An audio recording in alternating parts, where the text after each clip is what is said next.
Hello, and welcome to today's webinar, Supply Chain Cyber Risk in the Global 2000. During this session, we will discuss key findings from a comprehensive report analyzing the cyber risk landscape of the Global 2000. To discuss these topics today, I'm delighted to be joined by Wade Baker of the Cyentia Institute and Michael Hyatt from Security Scorecard. At the end of this webinar, we will be taking questions from the audience. Please submit any questions you have, and we'll do our best to answer them during today's session. Also, please make sure to check out the related resources section below to learn more about the topics discussed during today's webinar and to download the complete report. Now that we've covered housekeeping, let's get started. I'll pass it over to Wade. Much appreciated. Hey, everybody. I'm Wade Baker from the Cyentia Institute. And I'll do a quick intro on who we are and why we're here speaking today. But the Cyentia Institute is a data science firm. We focus on research, data-driven research in the cybersecurity realm. And we've actually worked with Security Scorecard for a few years now and have published the reports that you see on this screen. What we tend to do is take large, complex, really interesting data sets like the one Security Scorecard has and mine insights that are going to be interesting and valuable to you from those data sets and share them so that you can read that and put it to use in protecting your organization. So one of the fun things I like about what we've done with Security Scorecard is each of these reports has like a movie theme, if you will. So Close Encounters of the Third and Fourth Party Kind is a fun one. This current one may not be quite as recognizable, but Godzilla 2000 was a movie, not a very popular one in the US, but you can Google it and this cover looks a lot like it. But so we use that and we'll be talking about cyber risk for the Global 2000 for this one. So glad to be here. Michael? Yeah, hey everyone, Michael Hyatt here, Cyber Risk Solutions Director at Security Scorecard. Excited to be here to be discussing supply chain risk in the Global 2000 and providing some insight and maybe perhaps some recommendations on how we can address that risk. Security Scorecard was recently recognized as a leader in the Forrester Wave for cybersecurity risk ratings. We disrupt ratings by turning that data and those insights into actionable action plans for our clients. All right, let's dig in. So I'll kind of highlight some of the data elements, and Michael is here for the commentary of what customers are experiencing and those kinds of things. But let's just sort of set the stage with who are the Global 2000. If you're not familiar with this is a list that is maintained on an annual basis.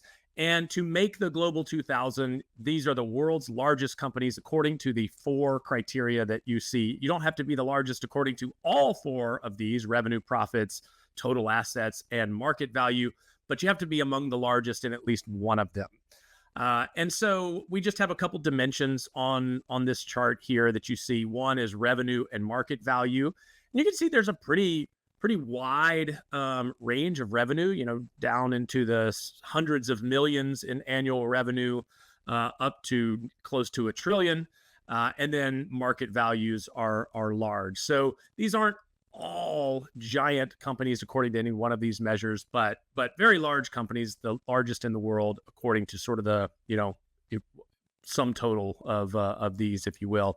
The chart on the right says that of the Global 2000, 537, about a quarter of them are US-based companies, and China's next, Japan is next. So pretty good breakdown of these. Again, this is all around the world, which is something I think is appropriate when we're talking about this subject of supply chain risk, right? Because we know we live in the world of global supply chains. So that's kind of a little bit about who we're talking about. A little bit more about the data. We're looking at a time frame from late, Q4 of 2022 through Q1 of 2024. So, 15, 16 months, somewhere in there total. And we are pulling in several different data sets from Security Scorecard. And these cover what's called automatic vendor detection. Michael, I think I'm going to let you speak to that just so people know kind of where this data is coming from, what it looks like, that kind of thing. Yeah, absolutely. Thanks, Wade. So AVD, our automatic vendor detection module, helps illuminate and provide visibility into an organization's third, fourth, nth parties by collecting through a variety of different ways, HTTP requests, what we call enhanced illumination. We're able to gather and provide a pretty clear picture as to who those third and fourth parties are, so that an organization can understand what that landscape is. Good deal. And one more highlight on this slide is that we're going to talk about breaches at several points during this. And Security Scorecard is also keeping an eye on breaches that come to public light. And across the Global 2000 during this time frame shown here, there were 331 identified, public breaches. I'm sure other security incidents happened during this time frame, but these are the ones that were maybe bad enough to come to public knowledge. So if you are familiar maybe with what Security Scorecard is producing, one of the things is a score that represents the risk posture of an organization. And, there's kind of a tendency maybe to think large companies, they really have their act together when it comes to security and everything's locked down and they have plenty of resources to do all this. Not so much. I think you might be surprised. There's about a third, a little less than a third of these organizations that got an A according to the Security Scorecard rating. Good section of B, but if you look at this, there's a quarter of them that are C or worse. And again, we're talking about the 2,000 largest companies in the world. And I don't know, for me, that's kind of surprising when you think about it, that a quarter of the largest companies in the world have, let's call it lackluster cybersecurity posture. Can be improved significantly. And on the charts down below here, 12% of them, we mentioned that there were 331 breaches across them all, but that represents 12% of the Global 2000. And again, that's just in like a 15-month window. We're not talking 5 or 10 years here. That's in a little over a year. 12% of them had a publicly discoverable incident. And here, the stat on the right there is the one that I think is really important for thinking about third-party and supply chain risk.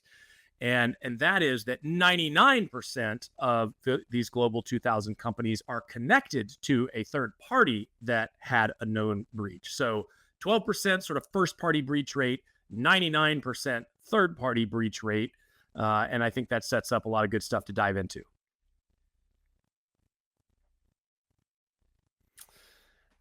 Something a lot of people ask, well, okay, was it one breach? Was it many breaches? And generally it was one. If we take those, all the organizations that suffered an incident, most of them only had one event. Okay. Again, in the 15-month period, there were some proportion of them that had 31 of these companies had two events. And, you can keep sliding over there. And there were 5 companies that had 5 or more events in this 15-month period, which is a lot if you think about it like that. We'll dig into those a bit later, and we'll start kind of talking about some issues that causes, but a little breakdown of how often these things occur.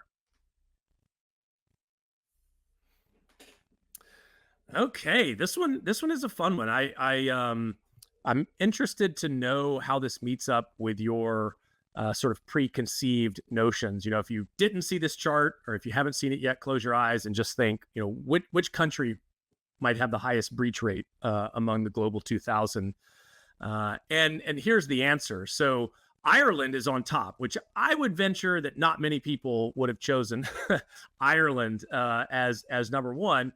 Now, granted, there are only 7 companies on the Global 2000 from Ireland, but 35% of those companies, let's call it 3, had a breach. Okay, so they have the highest breach rate. And it kind of goes down from there. You can see United States again with a large number of, they have the most companies on the global 2000 that had a breach, 115 of them, but proportionally, that was 21% of US-based global Fortune 2000 firms. So I don't know, Michael, any surprises in here for you or observations as you scan this list? Yeah, Ireland wouldn't be at the top of my list either, but interesting nonetheless. Seeing the United States up there, maybe not entirely shocking, just given the high number of companies represented in the Global 2000. But it's definitely interesting to understand, the concentration of risk where that resides.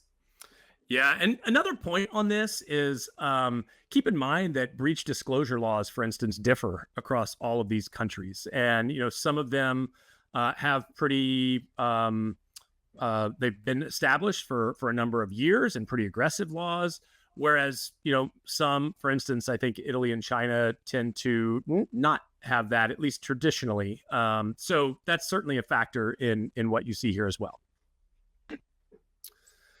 All right, let's talk about the impact of breaches on the global 2000.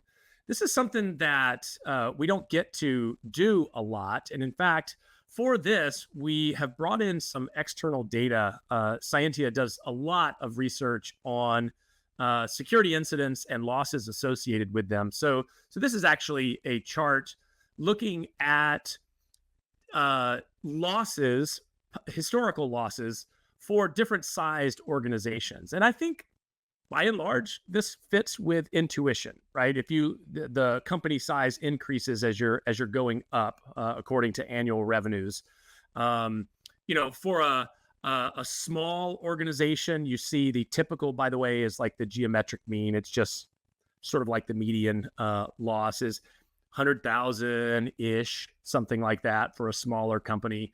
But you go up and that becomes 1 million for, the over $1 billion in annual revenue companies. And same thing on the extreme losses. An extreme loss, according to this, by the way, is the 95th percentile. So 5% of losses exceed that red line, but it kind of gives you a sense of what a bad loss looks like. And, you're talking some lower millions for the smaller companies and hundreds of millions for the larger ones. And all this to say that when you're a larger company, your breaches tend to cost more, and that's not shocking. However, I will say that if you sort of take it as a basis of revenue, you could make the argument that $100,000 loss to $100,000 to $1 million company is a much bigger impact than $1 million loss to $100 billion company. So there's that angle to consider as well. So just for fun, we were wondering, what's the potential economic loss from these 331 breaches that Security Scorecard identified across the Global 2000. So we took the distribution that you saw in that prior slide for I think 10 billion and up companies, because that's basically where the Global 2000 fits. So we took that distribution of single event losses and we applied it in a simulation across those 331 breaches, just to get a sense of what kind of losses are we talking about. And here's what came out, right? And yes, this is a huge distribution, somewhere between 5 billion and 500 billion. That's a wide range, but generally, you can kind of get a sense that we're talking between 20 billion and 80 billion, where those two lines are, is what these incidents probably cost these Global 2000 organizations collectively. All right. And that's not a small amount of money. So we're talking about a good portion of risk here that needs to be managed and considered. And we're still just talking about first party losses. These are not all the third party stuff. Well, let's go there. Third party risk for the Global 2000. So for this is where AVD, the automatic vendor detection from Security Scorecard, comes in. For these Global 2000 firms, what third-party providers, IT, especially service providers, are they using, and that can be detected to kind of build out their digital supply chain, if you will. And this chart is just basically saying that larger companies, there's a correlation between how big a company is and how many third-party vendors they work with, which again is not terribly surprising. What may be surprising is the outliers here, right? There are some really large companies that work with surprisingly few vendors, and there's some really smaller companies that work with really large vendors, and there's everything in between. But this is part of understanding your risk, right? Is just getting measuring things, getting a sense of what you're working with, what are the numbers, even before you start asking what's the security posture of all of these third-party vendors. Michael, you probably get this question a lot. You know, what kinds of third-party vendors are we talking about here that AVD is finding? And this is kind of a classification of the different vendors that are detected and these Global 2000 are working with. Thoughts on this? Yeah, when it comes to that digital presence of an organization, the more the larger that footprint, the more obviously we're going to be able to gather and pick up on. And so it's not surprising to see more sort of application, data center solutions. These types of vendors generally have a larger digital footprint when it comes to that. So being populated here at the higher end of this chart, not surprising. Understanding, again, kind of using tools like AVD to understand what that footprint looks like is going to be the first step in starting to mitigate any potential risks that exists there. Yep. All right, let's double click on these and look more risk factors across the Global 2000. So we can measure how many there are, but probably the more important question to many of you when you think about your third-party providers is how is their security posture compared to mine? And that's what this top chart is showing. That if you take Security Scorecard's assessment of the security posture of the Global 2000 firm, and then you compare that, whatever that is, to all of its third parties, sort of on a aggregated basis, and you ask the question of, is it better or worse? Then this is what you get. 69% of those third parties are worse than the Global 2000 member that they are partnered with. And that leaves about 28%, a little more, that are better. And there's a little sliver of about the same, they're parity in terms of where they stand. But by and large, third parties have a security posture that is assessed to be a little lower than the first party. Of course, this is a problem, right? Because if you are partnering with an organization, especially like you saw in that previous slide, we're talking enterprise applications and IT services. There's a sense of access to systems maybe going both ways and shared data and other kinds of things like that. And in an ideal world, you would want those providers to have equal or better security posture than your own, and not sort of drag you down. It reminds me of that weakest link in the chain kind of metaphor that you often hear when we talk about this. But this, I think, is obviously a challenge for organizations trying to figure out which of your vendors are fall in which category, right? Better, probably less to worry about. Worse, really want to focus on those.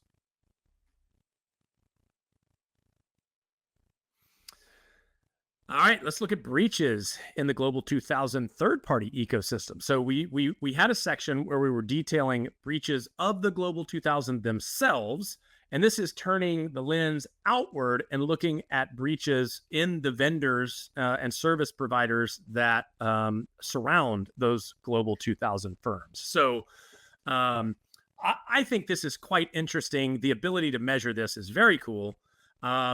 Typically, across all Global 2000 organizations, about 20% of their vendors on average had a breach. Okay. So again, I want to state that where everybody understands it. If I'm a company and I look at my third-party portfolio of providers to me based on the data, 1 in 5 of them have had a breach in the last 15 months. Again, not 5-10 year time frame here, a recent breach.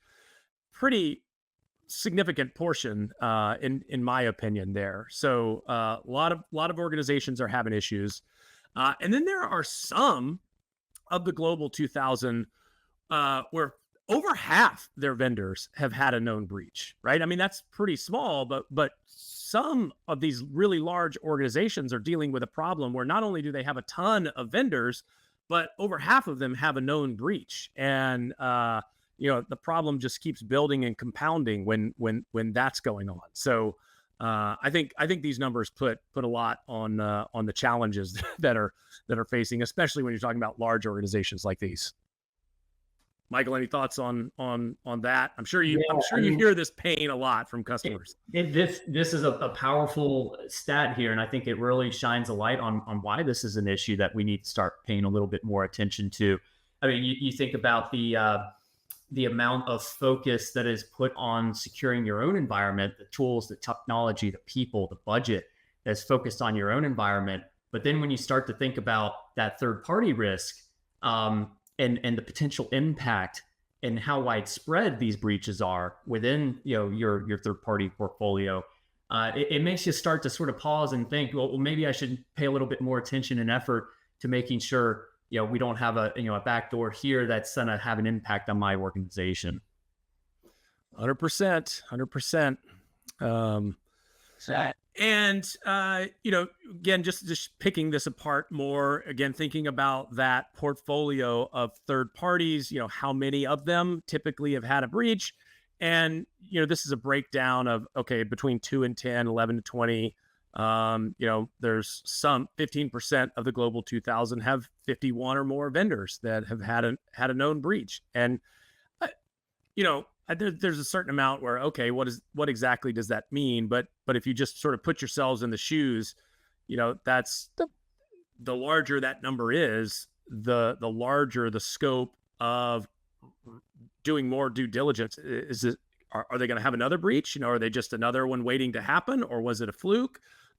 Could those breaches affect us in some kind of way? Are we letting them store our data, sensitive data? Do they have access to our systems where a breach could propagate? There's lots of questions. So the more that have known breaches, those questions multiply. So this one is a bit scary. So if you think back to the start, we mentioned that there's some of these vendors that have had many incidents, and we're going to kind of dig into the concentration of risk here as we start to wind this down. 8 vendors, not going to name who they are, but you can probably take some pretty good guesses at very widely used IT software, enterprise application companies. 8 vendors are used by 80% of the global 2000. Right. And that's what this is trying to show. A small number of vendors have a very, very, very, very wide, high rate of adoption among these large companies. Okay. So on its own, maybe that's not a problem. But if you look at how that sort of walks through, we have a chart here on the breach rate of some of the most widely adopted vendors. What this is doing is taking the 25 largest vendors in terms of their prevalence across the global 2000. So number one is up there. I'm just going to call it 90-something% of the global 2000 are using vendor number one. Little less than that, vendor number two, and so on. The yellow ones have a known breach in this 15-month time period. So 4 of the top 5 vendors that each have at least 80% adoption rates in the global 2000 have had a known breach in the last 15 months. All right. And so, this is where you start having this, okay, risk is being concentrated here because depending on various, I'm not saying all of these breaches were, widespread impact, but you at least have the potential, right? If vendor number one has some kind of major breach, there might be a very large number of large organizations that are systemic to the global financial supply chain that could have an incident, have some type of impact from this. So this is really, I think, pointing in that conversation, and it's a conversation that's not fun to have, but when we're talking about risk for really large organizations, we got to have it. Another aspect that we touch on in this report, and that's relevant to concentration risk, is multi-party events. So again, picture that vendor one, they're connected, they're used by 90-something% of the global 2000. Well, if vendor one has an incident, it's probably not just going to impact vendor one in isolation, right? There's going to be some kind of ripple effect or outward impact on organizations closely tied to them, could disrupt the supply chain or something else.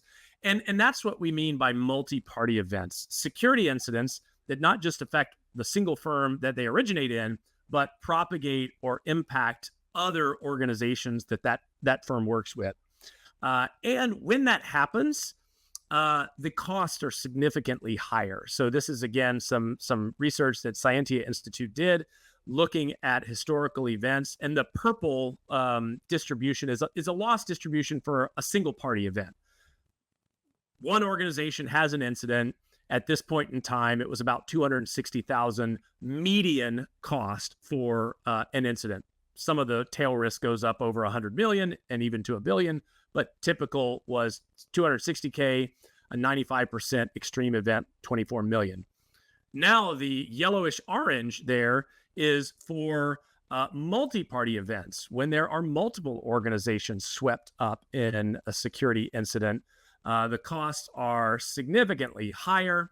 We're talking 4 million median instead of 260K, with the 95th percentile stretching into the hundreds of millions.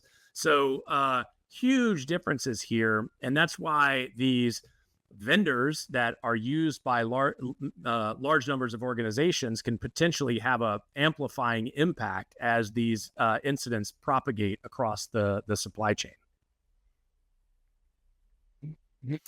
So after that, I hope you're thinking, oh, we should probably do something about that to make sure that reduce the likelihood that happens to us. So, Michael, I know you have some ideas on that. Yeah, absolutely. And thanks, Wade, for sharing those insights into supply chain risk. It's clear that the pervasiveness of third-party incidents presents real risk for organizations. So what are we doing about it, right? Well, first step, and we've kind of touched on this, is really understanding that landscape of your third-party ecosystem. Know your supply chain. Who are your third, fourth, and nth parties? A breach in any part of that ecosystem can have cascading consequences. So really, it all starts there, identifying who those parties, those vendors, suppliers that you're working with that would have an impact on your organization if there was some sort of incident, outage, or disruption, right? Once we have a clear picture on the supply chain, we can sort of take it a step further and also begin to understand the dependencies within your organization and those of your vendors. These are the threads that bind your supply chain together. When one component fails, it can impact others, creating that ripple effect that Wade was talking about.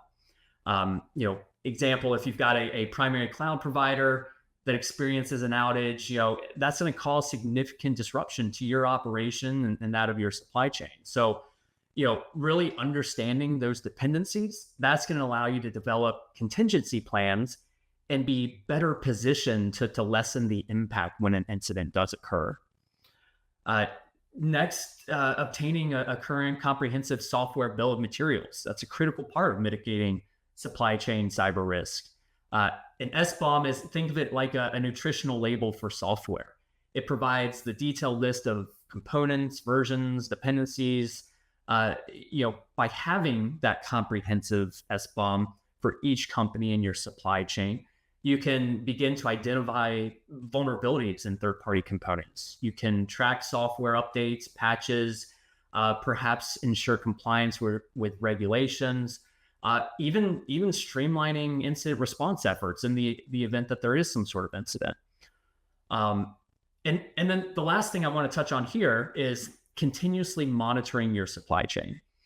Rather than relying simply on point-in-time questionnaire or security assessment, which, don't get me wrong, those things have value, have a purpose, but we all know that every week there's organizations that have filled out hundreds of questionnaires.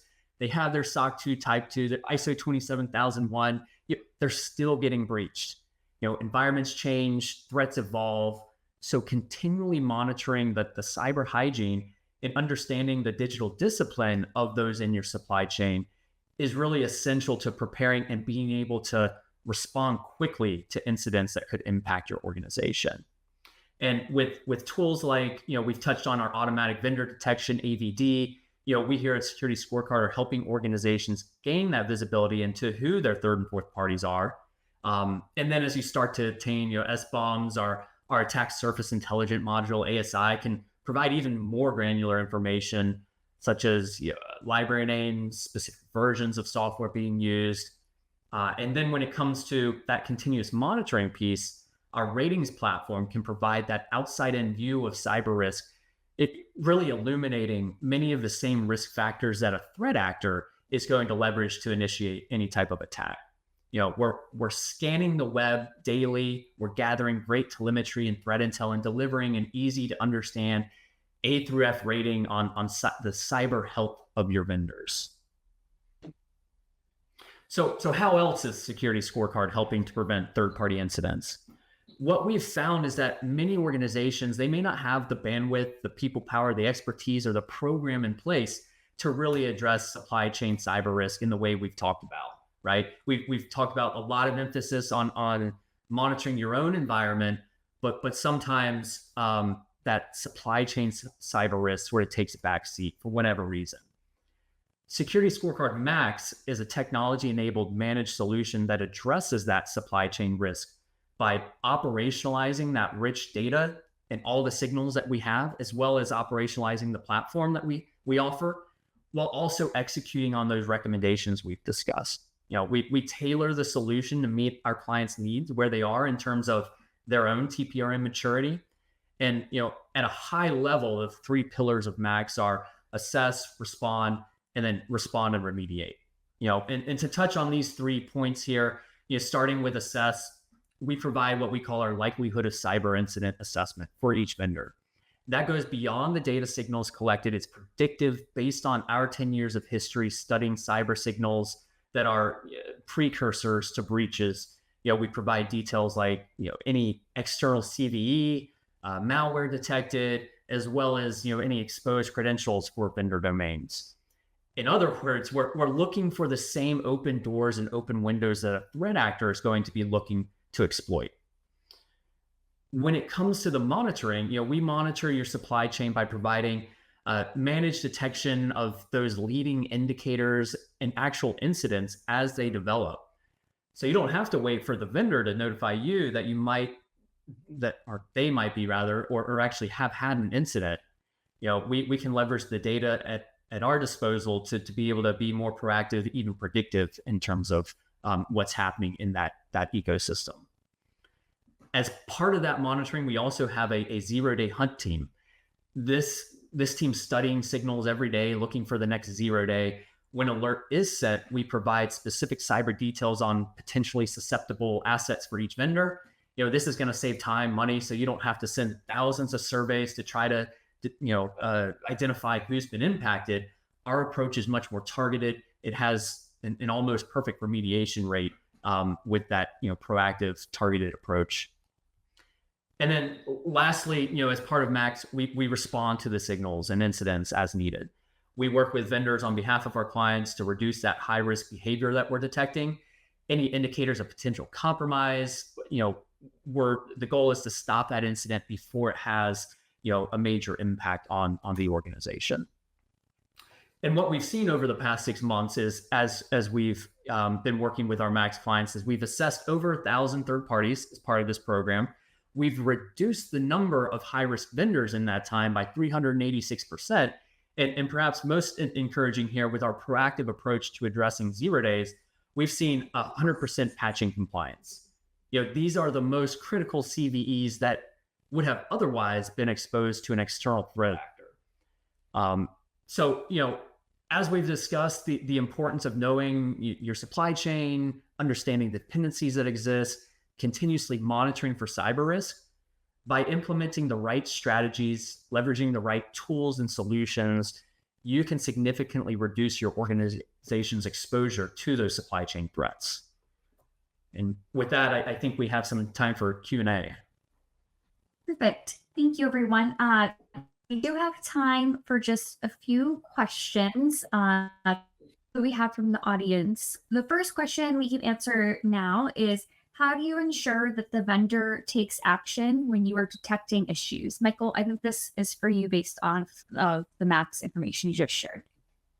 Sure. Yeah. So, with Max, really our goal obviously is to reduce risk exposure in the third-party space. We are taking a data-driven approach to ensure, it's non-confrontational when we're interacting with those, our clients' vendors. We're not just chasing scores, trying to get someone from a C to a B, for example. We're delivering actionable data that's been prioritized based on risk severity. And that's led to a lot of productive conversations.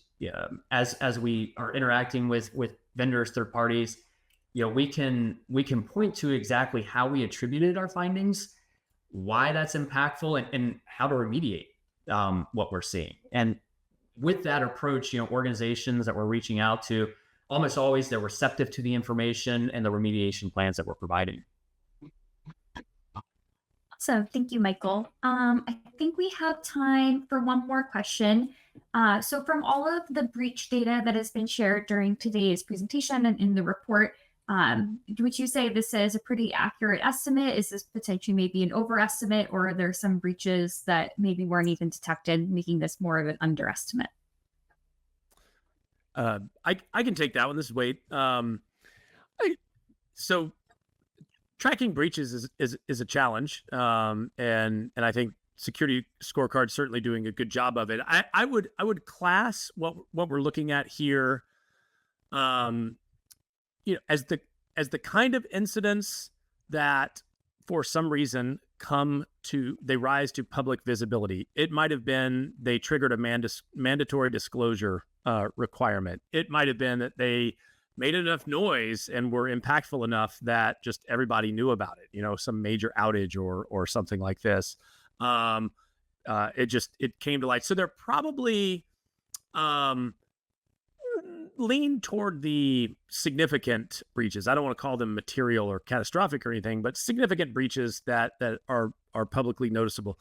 This probably does not account for just all the, minor malware infections and other things like that companies are dealing with. So it's an underestimate if you're talking about the sum total of all security incidents from minor to severe.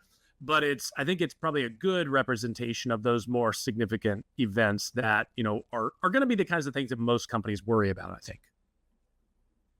Okay, awesome. Thank you so much. I think those are the only questions that we're going to be able to address today, but thank you everyone for joining today's webinar. Just a quick note that this will be available on demand and sent to you via email after today's session. Before we wrap up, I'd just like to invite everyone in our audience to download the Global 2000 Industry Titans Battle the Beasts of Supply Chain Cyber Risk report to learn more about the topics we've covered during today's webinar and to get a full copy of all of the report data. You can download this in the related resources section, or we also have a link on the screen that you can use. So thank you so much to Michael and Wade for joining us today. Thank you to everyone for spending some time with us, and we hope to see you again soon.